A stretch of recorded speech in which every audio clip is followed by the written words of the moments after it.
This week's episode of the Rural Woman Podcast is brought to you by the patrons of the Rural Woman Podcast. This amazing group of individuals contribute financially to the Rural Woman Podcast to ensure the stories of women in agriculture hit your earbuds each and every week. Want to join them in supporting the stories of women in agriculture while getting access to extended episodes, patron-only episodes, and other great perks? Head on over to wildrosefarmer.com to learn more about how you can become a patron through Patreon.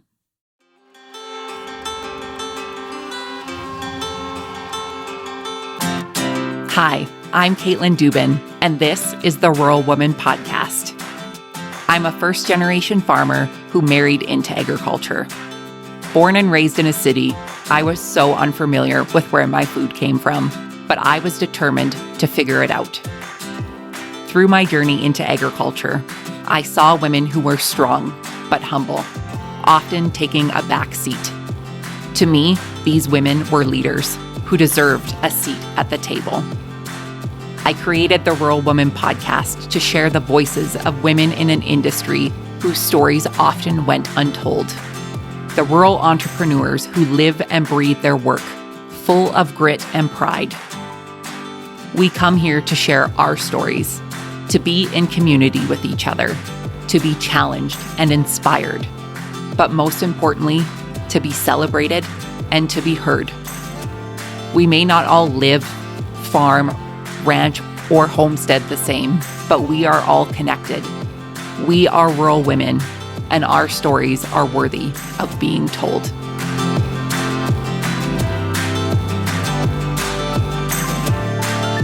Hey friends, we are celebrating the 5th anniversary of the Rural Women Podcast this year, and we are taking a look back through the inspiring stories that have been shared with us throughout the years. Looking back through these interviews, there are women who have been successful, who have persevered, and who have been resilient. There are women who have shared their stories who may not farm or ranch or homestead or work in the business that they used to. Things may be different for them now, but I know their stories have impact. And I hope that this is a solid reminder for those of you who have shared your stories or who are inspired to share your stories. Our stories are forever changing. And just because we may not farm, ranch, or homestead the same, our lives might not look the same. There has been growth here. Through the good, the bad, and the ugly, I think it's a solid reminder for all of us to look back to see how far we've come. So my friends, I hope you enjoy these throwback podcast episodes coming your way, and thank you for being here and for helping me celebrate the incredible stories of women in agriculture through the Rural Woman Podcast over the last 5 years. Enjoy.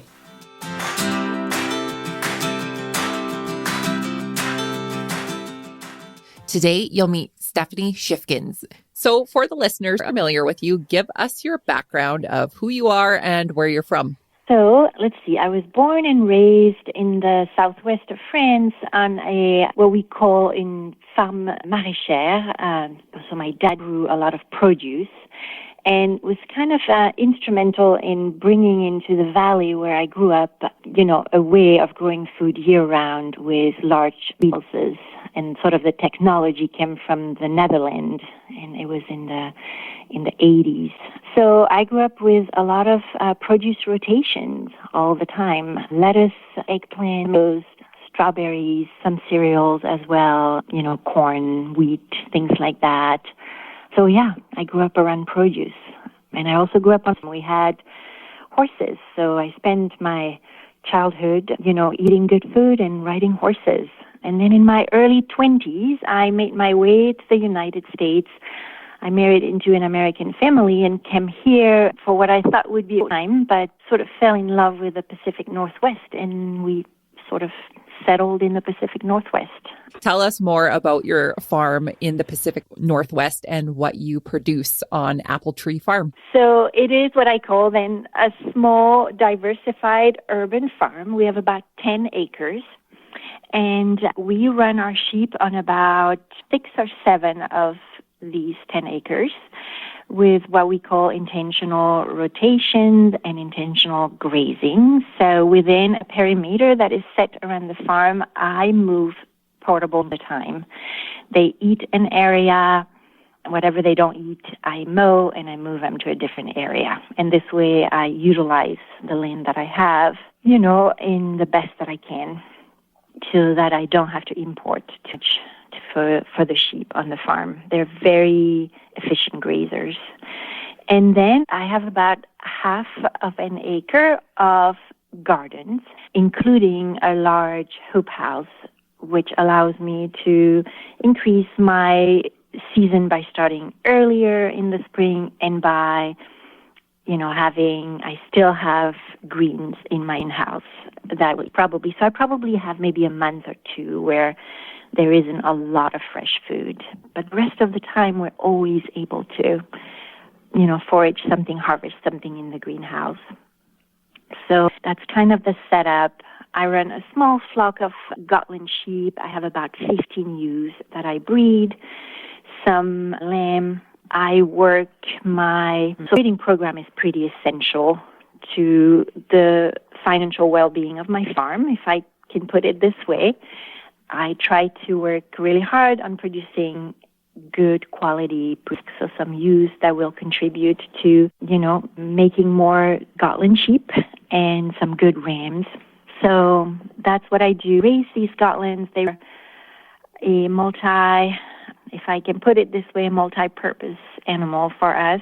We use their wool, so all their wool, either as raw fleeces or I process it into yarn and roving. Out of this yarn and roving, I do a lot of added value products. The sheep that are not quite good enough quality for breeding, they get harvested to feed families in our communities and our families. And then the pelts also get harvested and turn into garments. People like to purchase a pelt for a baby, or we have multiple pelts around here that keep us warm in the winter. So yes, they really, contribute to a big part of our farm income.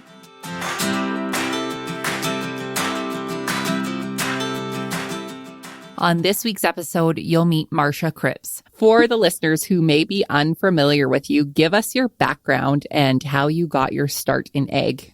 So I am an agronomist. Right now I am based out of Southwest Michigan as a potato agronomist. I started my career in California working with various crops, but specifically almonds and pistachios. And I grew up in Michigan, and obviously I couldn't get enough of the cold, so now I'm back. And yeah, I'm passionate about connecting people to science through agriculture, and that's why I really am glad to hear that there's people like you that reach out and want to share the stories of women in ag. So tell us what initially got you interested in the field of agronomy.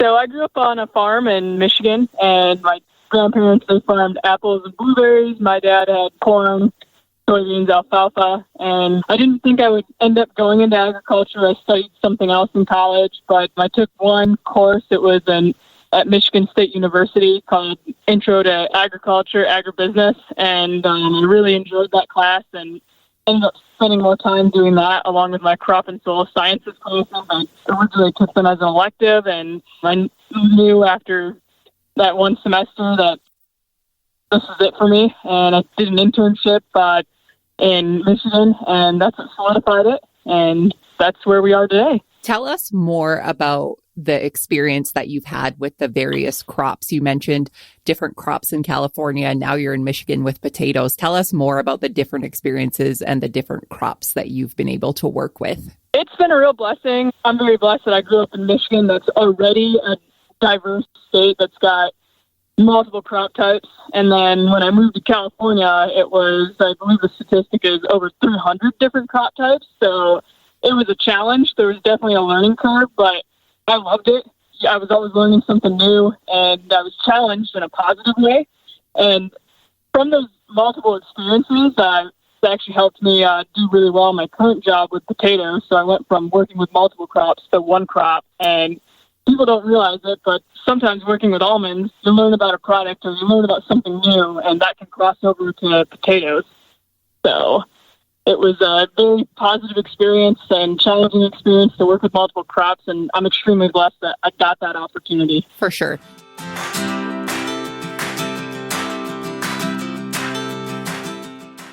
So my name is Megan Harris. I'm from a small town in Virginia. I recently, 10 years ago, moved across the Virginia line to North Carolina with my husband. I started out in agriculture as a child. I basically remember sitting on my grandma's porch with her sisters, snapping snap, shelling butter beans, growing a huge vegetable garden, and I'm pretty sure that's where my passion for agriculture got started. I continued on through high school in our local FFA chapter, volunteered on farms. I actually helped work cattle at my uncle's cattle farm with him and some other partners in his business. It's so hard for me to word things sometimes. You're okay. It's because the question's just so big. I guess because my whole life, Caitlin, is so diverse. Like, it's so weird to me that, okay, so I have my own farm and I run the farmer's market and I teach agriculture. And you know what I mean? Those are a lot of things. Yeah, and it's so hard, like, to tell my story sometimes, especially like on Instagram and stuff. Yeah. Because it's literally just, it's just one big diverse bomb of a million different things. Well, that's great. And that's what we're going to break down today into each little piece. And we're not going to talk it all in one big umbrella story. So let's break it down. Yeah, sounds good. So growing up, you were involved in FFA. Tell us what some of your fondest memories were from FFA. So in FFA, I did a lot of horse judging. I was really big in the horses in high school and in middle school. And so I would do the horse judging competitions with my favorite ag teacher, Miss Vaughn. She was amazing, and we're actually like best friends now, and she lives like 10 minutes down the road from me. She really kind of lit fire and fueled my passion for ag, because in high school, I didn't even know what I wanted to do when I grew up. I was afraid to go to college because, you know, it's expensive. And Trina really said, listen, this is what you got to do. She even found the program that I went to when I went to Virginia Tech and everything. And she was like, this is going to get you started. I knew I wanted to go to college. I knew I wanted to be something in agriculture, but I really didn't know what. So in high school, that ag teacher really helped me really get to where I am now. Because if it wasn't for her, I really don't think that I would have pursued a degree in agriculture from Virginia Tech. And I probably would have never left home. But she really gave me the courage and the skills and just the really desire to get out of this town and go into college and, you know, figure out what I want to be and, you know, dream big. So I really appreciate her for that. And that was one of my fondest memories of FFA and ag in high school in general. She just had a huge impact on my life.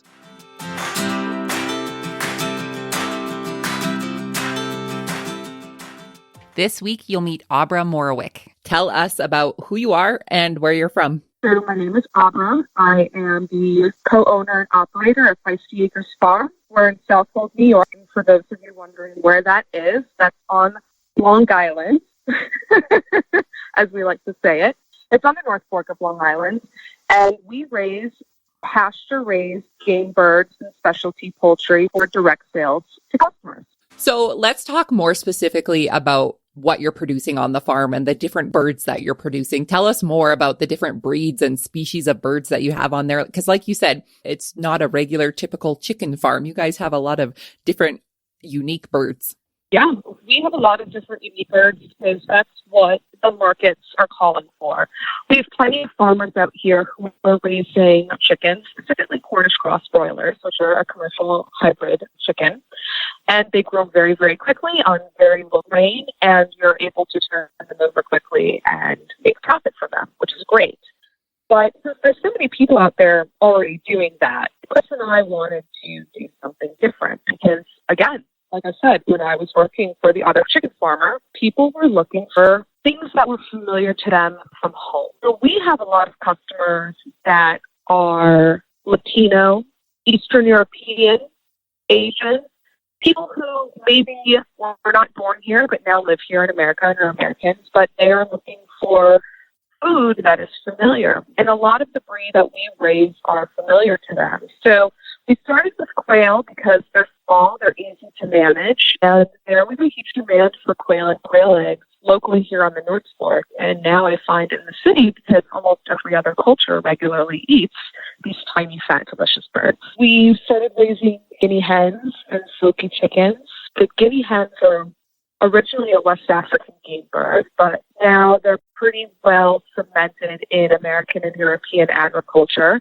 And they're similar in size and shape to a chicken, but their behavior is not all like chickens. Any of you guinea hen owners out there listening will know exactly what I'm talking about. They're skittish, they're loud. If you are not a guinea hen, they don't want anything to do with you. But they're great at eating pests, particularly ticks, and they're delicious. So we raise those guys. Very silky chickens, as I said before. They are a black-skinned, gray meat chicken with black bones. And these guys are very highly sought after by folk from Korea, Japan, and China. They're used a lot in soups and stocks. Also raise heritage breed chickens.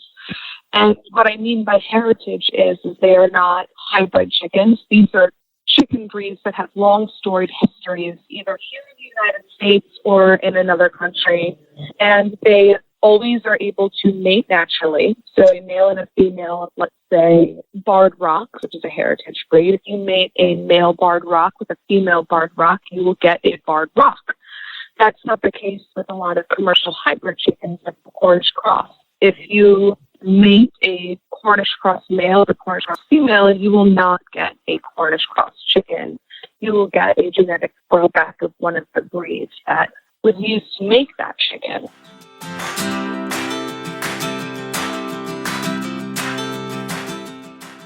This week, you'll meet Mickey Willenbring. For my listeners who are unfamiliar with you, Mickey, can you give us your background and your journey into agriculture? Oh, you're going to have to forgive me because I don't usually talk about myself. I normally talk about my animals. My name's Mickey. I am an Oglala Lakota and Puerto Rican combat veteran, U.S. Army for way too long for polite company. And then I found myself, long story super short, I got catastrophic injured on deployment in Iraq. And when I came home, I had a really hard time integrating back into society. I had all of these great ideas of what I was going to do with my life after I retired, but I did not expect retirement to come early. And I certainly didn't expect to become a disabled veteran. I had a lot of problems with internalized age and not being able to accept my own physical limitations after being injured. I had a lot of problems with PTSD because of the things that I had experienced. And I tried to find a kind of a new path through life. I had been a mechanic in the Army and a 50 cal gunner and Mark 19 gunner. And so I had a hard time finding ways to take those job skills and translate them back into a civilian life where I had such a strong physical disability that being a mechanic was no longer an option. Originally, I had gone to college and was doing an online degree program to get my degree in natural resource management and policy. And I thought, I'll go through this program and then I'll apply to law school, get my degree in environmental law, and then go to work for either my own tribe or another tribe on environmental policy over rangeland management, which is really a big thing. But while I was going through the degree program, I realized that my PTSD impacted my ability to deal with other people. And it impacted my ability to live in an urban environment. And I realized that a whole bunch of things were kind of stacking up against me. And I had to find a way to navigate myself back to a point of balance. Thank you for sharing that with us. And I know I speak on behalf of my listeners here. Thank you for your service and what you've done for your country. And full circle, I'm misty over here. That's what we say on the podcast, Mickey, when I get a little teary-eyed behind the microphone. So, oh gosh. Take us back to 2010 and how began the journey of building your ranch, Dot Ranch. You found these sheep and, tell us how you grew from there. Well, it's kind of once again, a lot of things kind of fell together almost by accident. Craigslist plays a recurring role in this. So when I Craigslist and being a veteran, it's really this land that I purchased belonged to a World War II veteran who was a Navy longshoreman. And somebody else had actually bid on it before me, and he had accepted bid. And then I outbid them. But he had to let their deal play out all the way. So they ended up not being able to meet the closing date. And so I ended up with this property. But I had to jump through all these crazy hoops to get, because I didn't qualify for regular financing because I was unemployed, because I was disabled.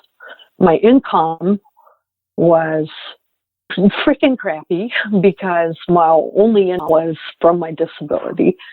And at the time, the only way that I could buy the land was by making a 25% down payment. So I had to sell all the silver and gold that had been collected over the years. And I ran these big fundraisers online with the gaming community, actually with the video gaming community, who kind of helped me through my injuries over the years. And all this, a lot of times when you're disabled, you kind of get stuck in one spot. And because I had to have so many surgeries and I spent so many months being unable to walk, video gaming as a way to kind of cope with the stress. And the gaming community rallied up and signal boosted all of my auctions so that everything went for way more than I expected it to. And I ended up raising over $100,000 in 30 days. When women support each other, great things happen. Join myself and FCC for Connecting Women in Agriculture, a free 4-part virtual event series celebrating our contributions to the industry and sharing insights to overcome challenges. Each of these 4 sessions highlight a different expert and topic. Gain strategies to help you through adversity, get tips for managing your farm finances, delve into HR practices for family-owned farms, and get advice for transition planning and navigating change. Don't miss your chance to connect. Register today at fcc.ca/events.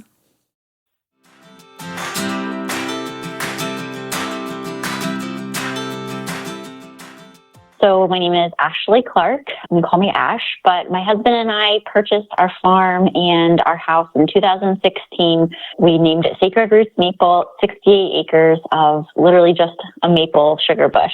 So Ben was in this farm working for about 15 years prior to purchasing it, and the time was just right. It lined up for us to be able to take over and continue the traditions and the practices of the previous owner, and for us to be able to keep moving forward with that. So that's essentially how we got the start, just Ben being exposed to everything and having the experience, and then for us to be in the right place, the right time for us to be able to take over the process. And we're located in West Shazy, New York, which is what we consider upstate New York, even though if you were to ask other people, they think it's like Syracuse or Albany, but upstate New York, about 20 minutes from the Canadian border. There you go. You're almost Canadian. Pretty much. So with maple syrup, are there different grades that you can get? Like I'm just thinking of grades of beef or anything like that. Are there grades of maple syrup? Yes, there are. So the newer standard or the new classifying system, we're all right now on grade A. And so you have grade A golden, you have grade A amber, grade A dark, and grade A very dark. And as you progress down the line, the taste is going to be more flavorful, really strong, robust flavor. And generally the grade is impacted by a few things. One is and the most common that we talk about is just the timing of the season. So generally at the beginning of the season, that's when we make our lighter syrup, our grade A golden, and then our grade A amber. And then as the weather changes and it warms up, because it's a bacterial thing, that's when we start to produce more of the darker maple syrup, to the point where sometimes as the season gets so close to the end, I've tried it and it's just like not my favorite thing. And that's the stuff that we don't even sell. Usually when we get to that point, we just know that the season is over. But that's a big part of the grading process. The other thing that can affect grade is, like I said, the cleanliness of, the maple process. So not keeping sap in the tanks for too long, making sure that you're cleaning out the tanks every night, just really having a good maintenance process.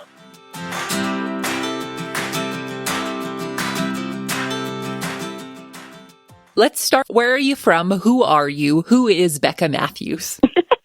Well, I originally grew up in Wisconsin, just outside of Milwaukee. And even though we lived out in the country, farmers, we had a dog and a cat, and that was the extent of my animal anything until I married my husband. So I didn't really, I guess I did horses and stuff, but that was just, with friends. It's not like I had my own anything. But my family were not farmers. It was like, I think it was my mother's, it was her grandparents. They were dairy farmers on both sides, but that there has been no farming in our family since then. So I guess technically I'm a first generation farmer, though I've never really felt like it. You're using your sheep's milk to make cheese. So what kind of cheese were you making? So we make primarily a cheddar cheese. And I do they're not really two different types, but I do a soft cheese, which is basically your cheese curd. And then I do I think it's a 60-day aged cheddar. And so those are the only two that I right now, and that I will, once we get our certifications, that I will be doing to sell. And then eventually I will add a bunch more onto that, because there are so many options for cheeses out there. And I think with the sheep milk, because with milk, you can get, so for every pound of milk, you get about 1.5 pounds of cheese, which, is a half a pound more than you get from goat or cow. So being able to make more out of it, and to me, I just think there are so many different options to do. Yeah, for sure. So for somebody who has never tasted sheep's milk, you said it was a little bit sweeter, but in regards to cheese, is there much of a difference between, let's say, like a cow's cheddar cheese versus a sheep's cheddar cheese? Not a whole lot, no.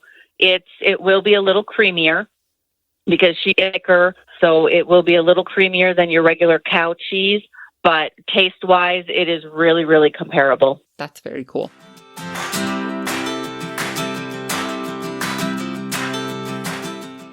Today, you'll meet Melissa Ballard. All right. My name's Melissa, like you said already. My husband, Josh, and I live in Kentucky. We live in Shelbyville, Kentucky, which is kind of central Kentucky. We raise beef cattle. We have a business called Bluegrass Beef. We raise 100% grass-fed, grass-finished beef. Josh is also a veterinarian, and I am a part-time radio DJ on top of all the farming things that we do. Tell us more about the life cycle of the cattle on your farm. You guys kind of transitioned from doing maybe the more typical way of raising your cattle to transitioning to grass-fed. So just take us on the basic life cycle of an animal on your farm. Yes. Okay. Great question. Most of our cows are commercial cows, and then we do have a small but growing herd of registered red Angus cattle. We're getting more into the registered side of things, but we are a cow-calf operation. So that means most of you guys probably already know, but we have mama cows that have babies every year. And so kind of where the differences come in, if a cow is born on our farm, it will, if it's a girl, it'll most likely go into being a replacement heifer. We'll keep her. She'll most likely stay as part of our breeding herd as long as she does her job and gets pregnant and all of that. If she is a female that does not breed or is a male, a bull calf, they will become part of our beef herd. So we finish, like you said, Caitlin, we started more conventionally. Before we were finishing ground beef, we would sell our calves at weaning time. We might keep back some replacement heifers, but we would sell all the steers just at the stockyards or whatever. When we started finishing beef, now all those males get kept back for our beef program. Grass-fed beef takes a little longer to finish than grain finished. So most of our beef animals are finished between 24 to 30 months of age. So at that point, they're harvested for beef. And then if they were a girl that went back into our breeding program, they will be bred. We usually breed them to have their first baby at around 2 years of age. Does that answer your question?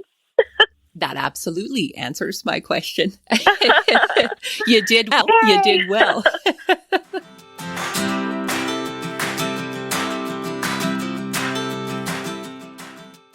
Today, you'll meet Colah B. Tawkin. How I got my start was feeling a sense of conviction when I had made so many changes in so many ways in adapting, like accepting the natural parts of myself, like as a Black person, accepting my natural texture of hair was really the start of the journey. We call it going natural, right? And so as I'm considering like what kind of things I'm taking in or not taking in, I just start to recognize after some years, it was several years, I didn't just get there overnight, but I recognized that I felt convicted about the fact that I was not like locally sourcing my food. And then I kind of come across this article that was indicating that the most hyper local way to get your food is to grow it. And that really planted a seed of, like I said, feeling convicted. I was just like, oh, okay, I should do that, right? I should do that. And after, I think it was at least a year from that realization, that I actually went and just kind of intuitively said, I could grow some stuff. So that was really the beginning of my, physically doing it. Did it go well? No. But the first attempt did not go well. But that was the beginning. For sure. So, Colah, what have been some of the biggest challenges that you've faced so far when it comes to the world of podcasting and the world of horticulture? Ooh, wow. Okay, I like that I haven't been asked this question before. Wow. Biggest challenges kind of like basically at the intersection of podcasting and horticulture. Learning how to like do all the things. Like I'm literally making this up as I go along. Right. So that's been my biggest challenge. And then not having resources. Really, I just had this whole revelation just now. And so I'm glad I can share it with you. I love it when this happens. I just realized that when I started gardening, I started in a very similar way as when I started podcasting. So when I first started gardening, I didn't really have a lot of understanding about how this whole thing worked, the equipment included, didn't really know like what I was doing, just being kind of intuitive about how I wanted it to work. And similar to podcasting, I didn't know like what microphone to get or whatever. I didn't start with a microphone. I started using Anchor like so many podcasters have. And shout out to Anchor for being such a great resource in making it so simplified. So I started out with not so great, very cheap little smartphone. And that was definitely like at least the first season of Black in the Garden was me just not having really great resources or, just like I said, I literally figured it out as I went along, but I knew what I wanted it to be. So that helped me to keep going because I was like, well, if I just keep going, then eventually I will get it to be what I'm envisioning it to be. And so that was dope how I could make that correlation between the very two things. So yes, that is the answer. I'm putting my pencil down.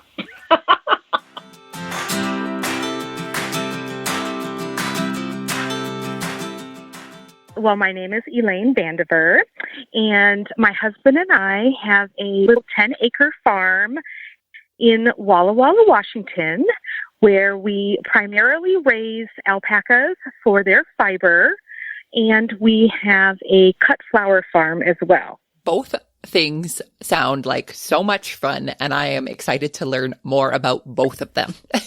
So let's talk more about the llamas that you also received with the purchase of your homestead. Did you know anything about llamas before you bought this land? Not at all. And when she told us about it, my previous job with the government dealt with writing contracts. And so when she said, oh, yeah, the llamas come with the place, I was like, yeah, I read that contract like 500 times. There was no mention of a llama in there. But at that point, we were just kind of like, okay, we have 2 llamas. So I had no idea anything about like what they were used for, how you cared for them. And so those first couple weeks, I spent time just going down the internet rabbit hole of, what do you do with llamas? And that's how I found out, oh, llamas are related to alpacas. Oh, those are so cute. And I had seen another before. And then it was like, oh, and then there's an alpaca farm about 25 miles from here. Oh, maybe we should go check that out. And that's kind of how that evolved. And we went over that farm, and then we brought part of that farm to our farm. So that's so funny. So for the listeners, there could be a few of them. I'm included. I don't really know anything about llamas or alpacas. So tell us more about them and what the difference between the two is. I'm sure the alpacas get mistaken for llamas all of the time. Like, I even just think in like mainstream media and like people and their obsession with llamas in pajamas and all of the things, right? What are some of the differences between llamas and alpacas?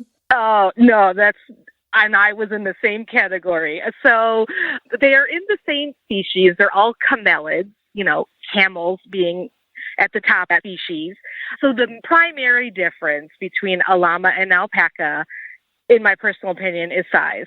Llamas are about 2/3 bigger than alpacas. There's a couple other little nuanced things about the size and placement of their ear and tails. For the most part, side by side to any old person, llamas are bigger than alpacas.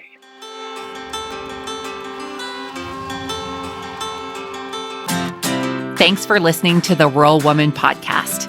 The Rural Woman Podcast is more than just a podcast. We are a community. A huge thank you to the Rural Woman Podcast team, audio editor Max Hofer, and admin support from Kim & Co. Online. A special thanks to our Patreon executive producers, Sarah Riedner from Happiness by the Acre and Carrie Munven from Laystone Farms. To learn how you can become a Patreon executive producer or other ways to financially support the show, head on over to wildrosefarmer.com to learn more.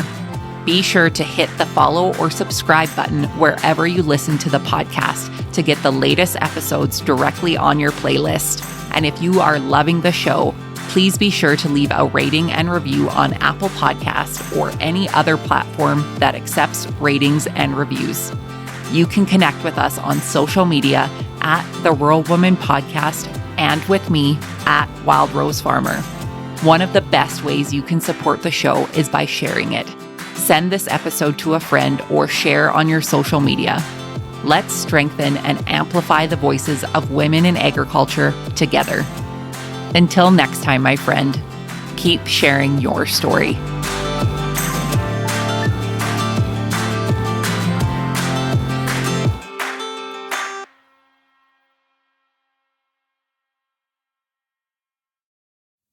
Did you know that you can get this same great episode of the Rural Woman Podcast ad-free? I get it. Listening to ads during a podcast isn't always my favorite either. But in order to keep the lights and coffee pot on here at the Rural Woman Podcast Studios, they are necessary. I am so grateful to each and every one of my sponsors, but if you yourself would like to skip the ads while supporting the show, consider joining me over on Patreon. Patrons of the Rural Woman Podcast get ad-free episodes starting at Tier 5 on their podcast player of choice each week, plus some other great benefits. Find out more by heading to the link in today's show notes to learn how you can become a patron through Patreon.